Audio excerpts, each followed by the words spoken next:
Hey everyone, welcome back. Today, wanted to do something different on the video, but didn't have time to put things together. And I've already done a Kyle Larson video for Danny when we were making an exchange. We're going to go ahead and open up 3 packs of 1991 Pro Set, but I did want to just congratulate Kyle Larson, the whole number 5 team. Thought that was a really spectacular run yesterday. Looked like for quite a while that they weren't going to win. And at one point, I know Hamlin didn't lead the race, but I think one time he was in at best of the 4 title contenders.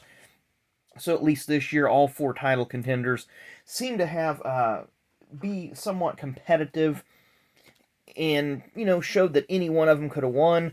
I think if that last caution hadn't come out with about 28, 29 laps to go, for David Starr having a brake caliper, brake failure, and parts ending up on the track, Truex looked like he was just going to kind of walk away with it. I'd have been okay with that. I'm very happy for Kyle Larson. Really like him. Very competitive race between the 4 guys. Nobody else really had much of anything. Ryan Blaney did lead for a little bit early on, and I know Kevin Harvick and Kurt Busch each led just like, I believe, 1 lap each. And outside of that, nobody else had anything. So it was typical Phoenix race. They did put that, what do they call it, the resin down on the higher groove. Did make a multi-groove track, so it was very, very interesting. I did want to share with you guys a couple. There's a new card shop that opened up here in town, and I did pick up a couple cards recently from it. One of them I've never had in my collection, and it's in relatively good shape. It's a little rough, but I wanted one, and it's a 1980 Ricky Henderson rookie. I'll zoom in here so you guys can kind of see. Yeah, the corners are a little beat up, but overall it's got a little edge wear. But it is a 1980 Topps Ricky Henderson. I'm excited to own this card finally. It's probably one of the more iconic cards, and it kind of straddles the line between that junk wax era of the mid to late 80s and the vintage cards of the 60s and 70s. So I'm very, very glad to have that in my collection.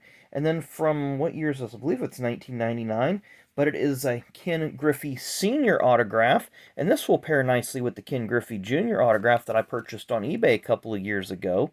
So really like this. I'm not like a huge Reds fan, but I kind of pull for some of the teams that are distance-wise. If you look at Indianapolis on the map, Cincinnati's reasonably close, so is St. Louis, so is Chicago. So I do like the Cubs a little, the Cards a little, the Reds a little. I really don't have an allegiance to any particular baseball, football, basketball team, what have you. Just kind of enjoy some of the teams, some of the cards, etc. But without further ado, let's go ahead and tear into these 3 packs. I've had these kind of sitting off to the screen to the right here for a while.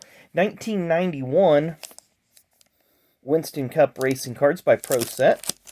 There's that horrible black printing on silver foil that Panini learned. They had these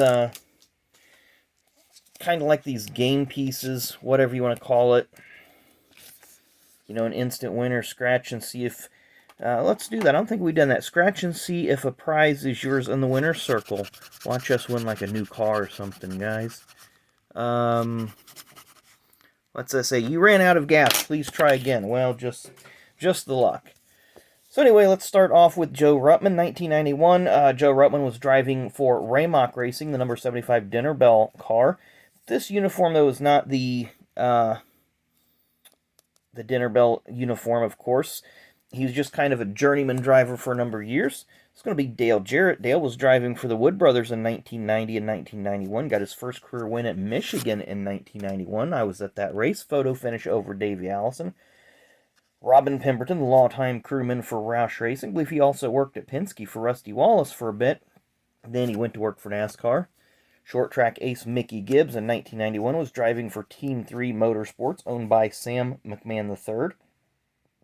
Sam would be one of those guys that was kind of a con artist. He'd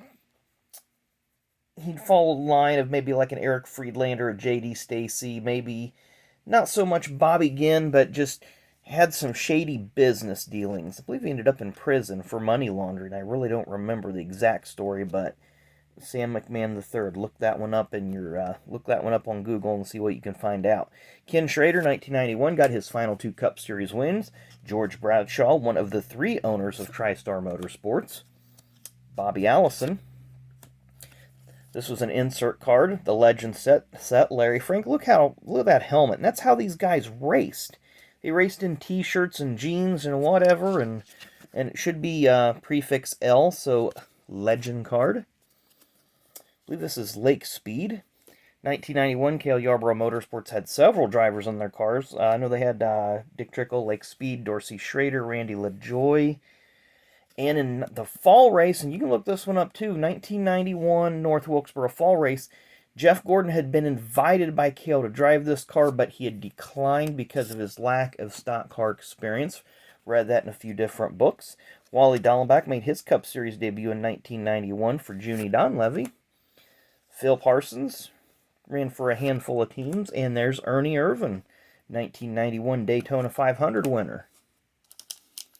He also won the race at Watkins Glen, which tragically took the life of J.D. McDuffie, which I believe J.D. has a card in this set as well. If not, I know he has a Memoriam card in 1992 Pro Set. Jack Roush, longtime car owner. Pete Hamilton, NASCAR legend. This is a legend card, as is this one, Smokey Eunuch. As is this one, Donnie Allison. That'd be a nice one to get signed TTM, which I am way behind on. Haven't done any TTMs for quite a long time. There's Sterling Marlin in his first season for Junior Johnson and Associates. Eddie Wood, longtime crewman, crew chief. William Stavola, or Billy Stavola, one of the owners of the Stavola brothers team with his brother Mickey. Should be Morgan Shepherd. Yes, Morgan Shepherd, driving for Bud Moore. He had one win for Bud, 1990 in Atlanta, the fall race. There's Felix Sabates and Gary Nelson. Mark Martin, who finished second in the 1990 point standings.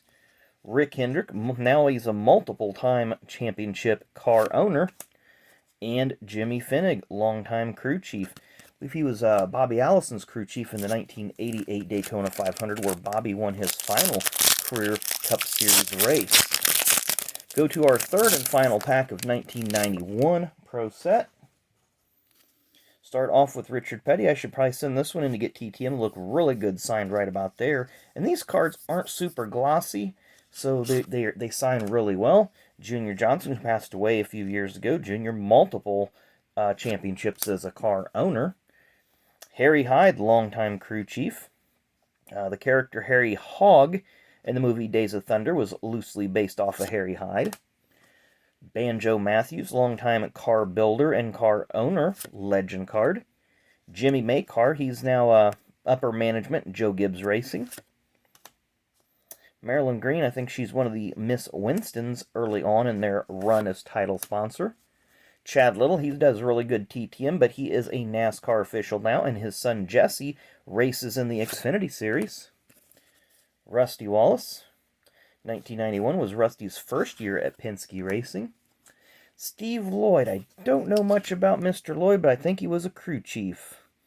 So that would have been on Terry Labonte's car when Terry was driving for Billy Hagan the second time around. Butch Mock, former half of the, he's the Mock part of Ray Mock Racing. Ricky Rudd finished a career best second in points in 1991 to Dale Earnhardt. And our final car of the day, Dave Marcus, longtime owner driver. This is the Coast Guard car. This is a car that Dave ran in the 1991 Daytona 500. 5 military branches, the Army, Navy, Marines, Air Force, and Coast Guard, were represented as the U.S. was involved in Operation Desert Storm at the time to help free Kuwait from the Iraqi forces and all. Well, you guys know the whole story. I'm not going to go into it. I lived it, getting to watch it on CNN unfold and everything while I was in my, sophomore, freshman years of high school. But plenty of footage out there, plenty of information out there.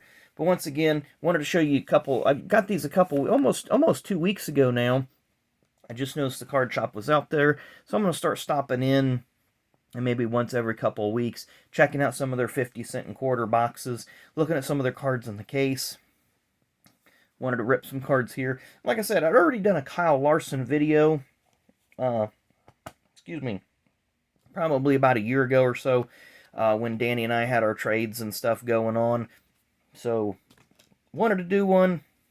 But you guys have pretty much seen all the Kyle Larson cards I have, so I didn't want to be redundant and wanted to give you some fresh stuff.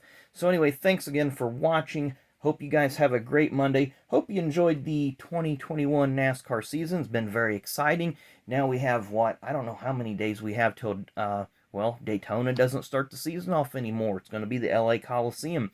So it'll be interesting to see what happens in that race. So anyway, thanks again for watching. Appreciate the likes, the subs, the comments, etc., etc. Have a great rest of your Monday, guys. See you tomorrow.